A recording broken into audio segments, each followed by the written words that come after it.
everyone. So today I'm going to teach you how to ride a hoverboard. So number one, you're going to want to take someone's hand to carefully get on. Just make sure your feet are equal so you can be comfortable. But if you're not, just take someone's hand or take some support to get off so you can make your feet equal again.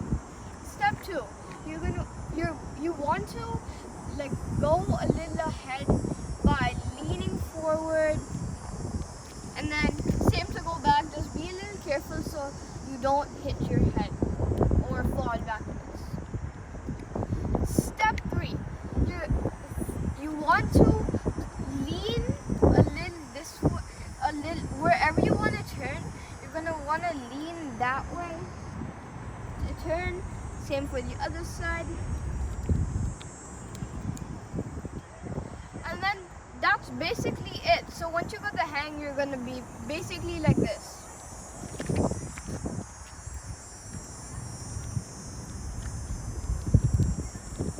And yeah, that's it.